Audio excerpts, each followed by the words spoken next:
Hello, I'm Nisha Mathur and welcome to Keys to Kismet. Organ failure affects people from a wide range of social, age, gender, educational, cultural, faith, and ethnic backgrounds.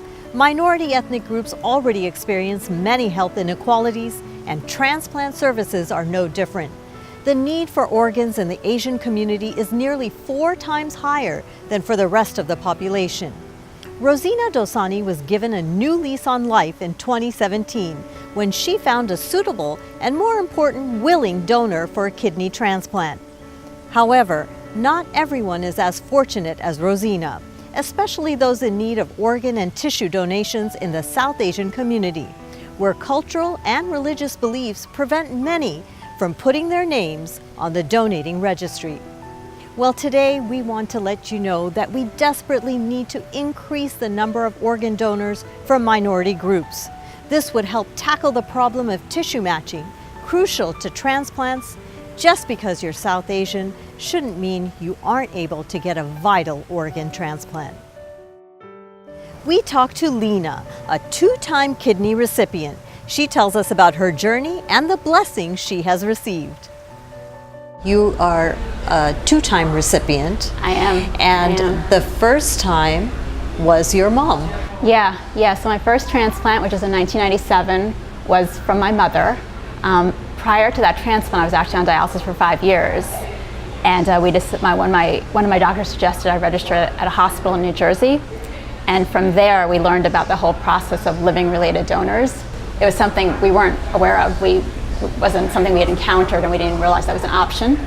So once we went to that hospital, my entire family was immediately tested, and my mother turned out to be a good match. So I received my first transplant through my mother.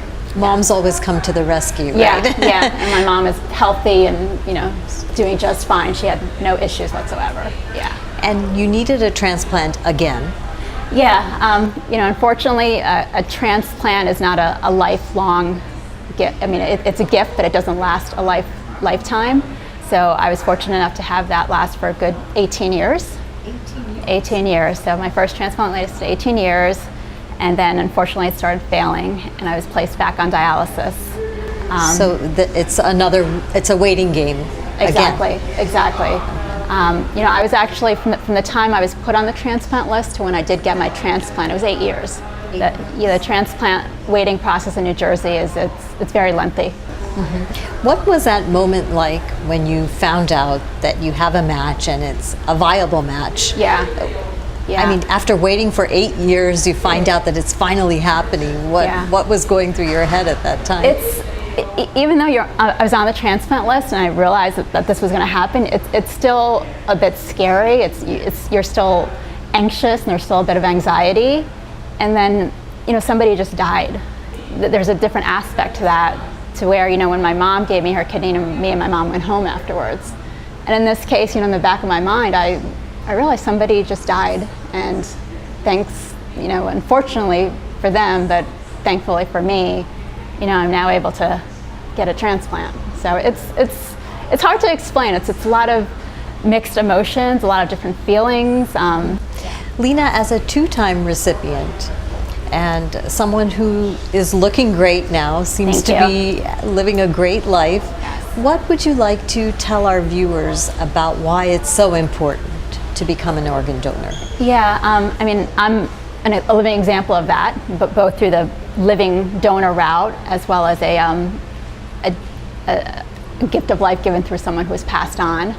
I think in a basic way, once we die, none of us need any of our organs or tissues.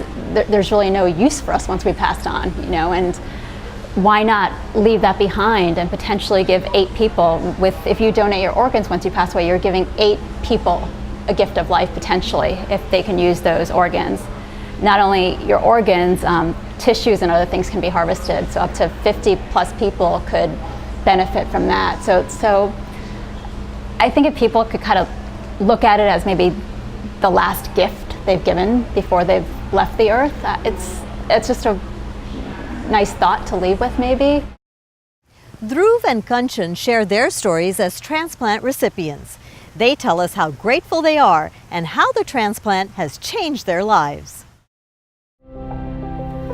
My uncle, just out of the blue, offered me his kidney.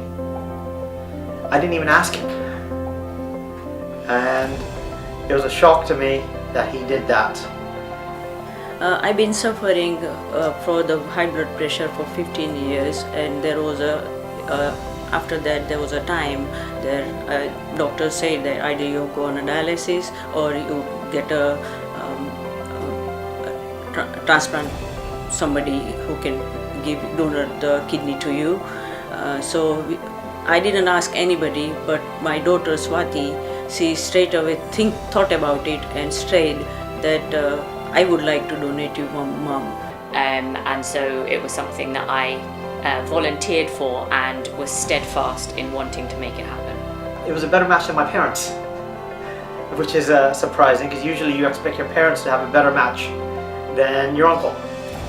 Before operation I was fine and healthy, everything was normal. So I have no fear of operation or anything. Even after operation I am still healthy and working fine. મારા transplant પહેલાં મને થોડી વરી થતી હતી કે સ્વાતિ પાસેથી મારાથી kidney ના લેવાય, પણ પછી આફ્ટર ટ્રાન્સપ્લાન્ટ મને હવે ઘણું સારું લાગે છે, મારાથી બધી ફરી શકાય છે અને હું હેપીલી જીવું છું. I look after my grandchild as well, one of the weekdays, and I'm very happy. Every day I was on dialysis for about 5 to 6 hours at the hospital. 4 hours on dialysis and all the others just waiting around, and afterwards just making sure all my blood pressure and everything was right. It wasn't fun, but it had to be done because I had to do that 3 times a week. I couldn't get permanent work because of the amount of time it takes, so I was only working part-time at the time. But as soon as I got my kidney, 6 months after I got my kidney, I got permanent work, full-time, which was good. And it was actually made me proud that I had full-time work at that time. I mean, I could travel. I have traveled since then because I couldn't travel before because of all the costs involved with dialysis. I've been to South Africa, India, America, Canada since then, which is good. And one good thing about afterwards is I've become a dad twice with a 6-year-old daughter and a 7-month-old son, which is fun. It is something I would wholeheartedly encourage people to participate in because ultimately I've given my mum back the gift of life that she once gave me. Did you know you can decide today to sign up on your state registry as an organ, eye, and tissue donor? Any age is the right age starting in your teens, and any day is the right day to sign up as a donor. You can register when you get your driver's license, your learner's permit, or ID. Issues related to religion and culture are often used by many individuals to guide their decision as to whether to donate or not. And sometimes religion and culture are conflated. We address this and more after the break.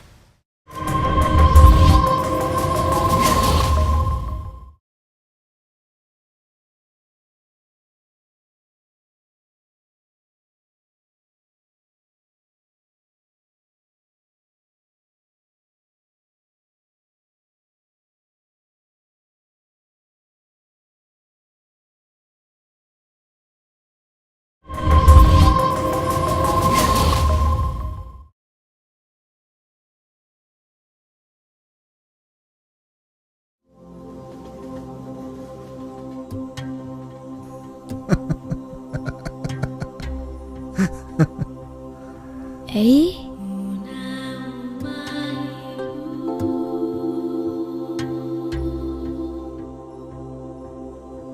මොකක්ද? හිනාවනේ.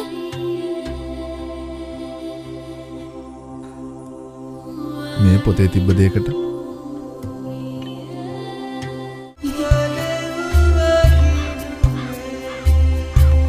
බලලා ඉවර වෙලා මටත් දෙනවද?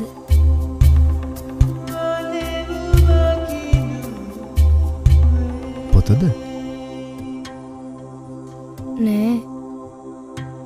ඇස් දෙක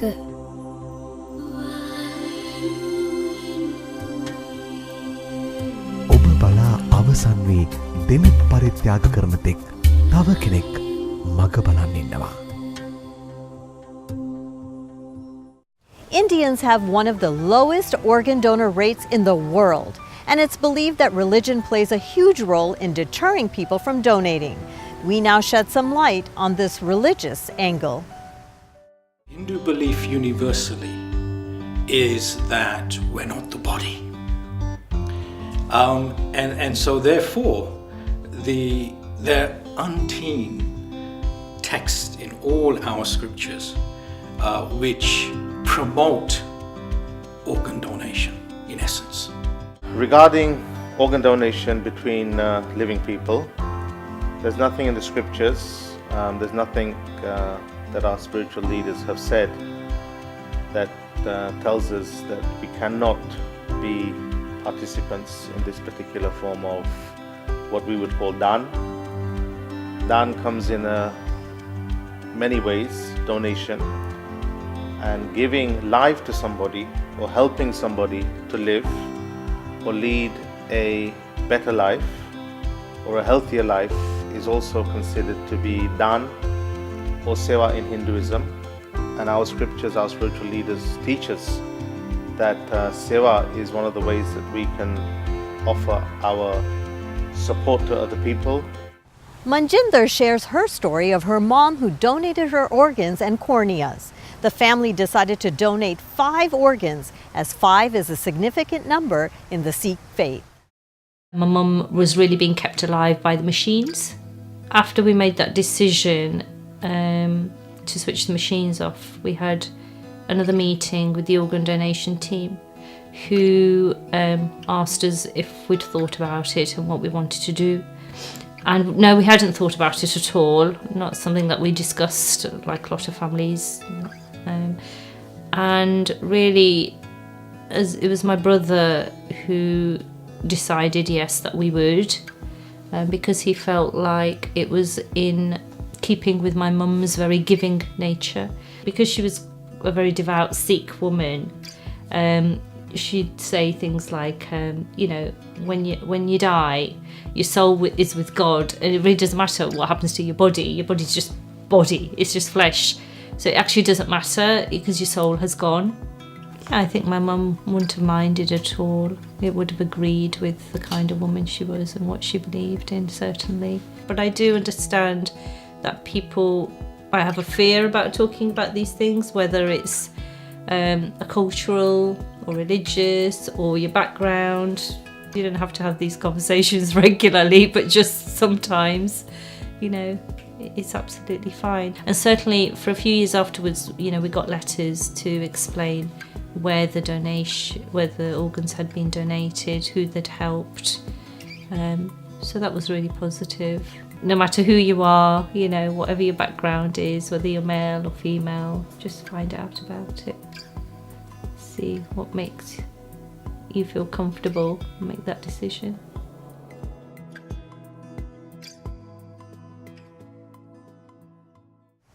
You won't believe how many people can be helped by one single donation.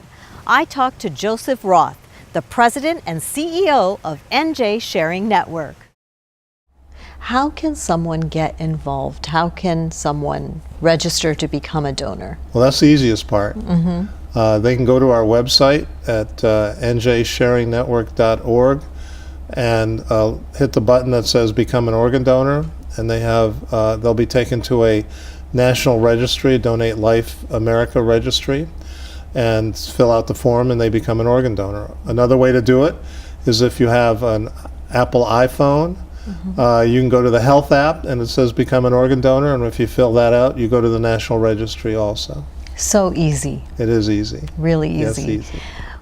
Joe, what would you like to say to someone out there who may be hesitant to do this, or maybe scared to do this, or, you know, what would you like to say to someone? Well, that's usually the case. Most people who feel concerned about putting their name on a list are superstitious sometimes. They feel it might jinx them.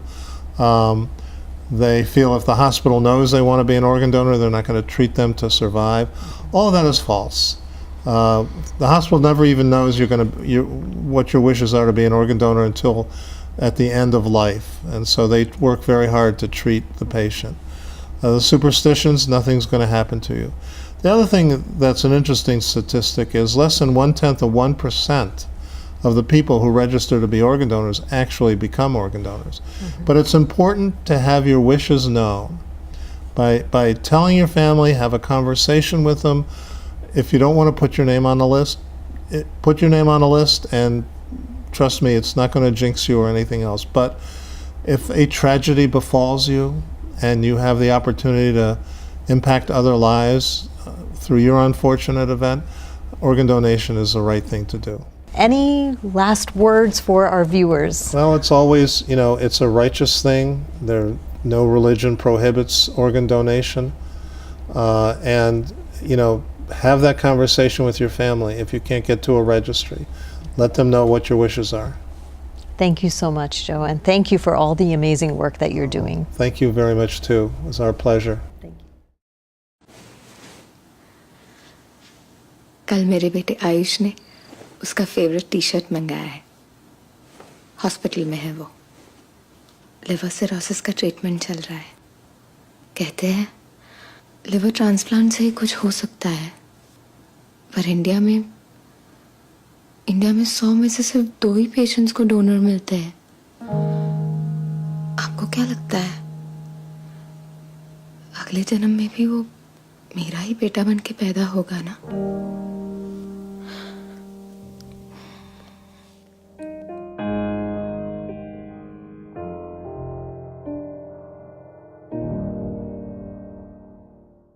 More on the importance of organ donation after the break.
धन्यवाद।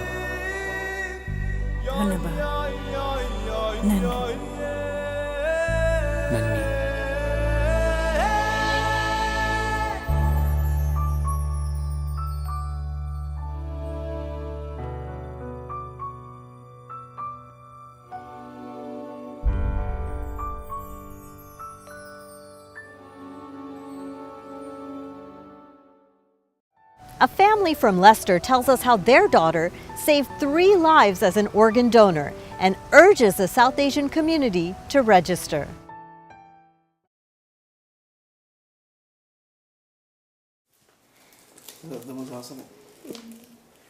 Ashley was a special needs child, and she had a couple of illnesses. She had epilepsy and ulcerative colitis. So one day ulcerative colitis flared up, so we took her into hospital. And this time the medication didn't work. They tried several medications, but it didn't work. On the 25th of January, 6:35 a.m, that's when Ashley passed away peacefully with the family around her. Ashley donated her both kidneys, 1 pancreas and 1 lung and 1 cornea. So she helped 3 women and 1 gentleman. We feel like her legacy lives on, she's out there somewhere, and it's not only those people that received the organs that have benefited, it's their families. Obviously the gift of life is nothing bigger than that at all. So, we're really proud of her, and it's been an honour to be her parents for the last 12 years. For many patients in need of vital organ transplants, life is a waiting game. For some, getting a new healthy organ can happen overnight, but for most, the wait is much longer. Sometimes it can take years. At any given time, more than 100,000 people sit on the waiting list for a matching organ. 18 people die each day waiting for one, according to the U.S. Department of Health and Human Services. You can help improve that statistic by signing up as a donor and telling your friends and family about the value of organ donations. Consider this. A simple trip to the DMV to change your donor status could save more than 1 person's life in the future. It's a common dream to leave a legacy, so why not leave a legacy that saves lives? I'm Nisha Mathur, reminding you that it's time to grab your keys to Kismet and seize your destiny.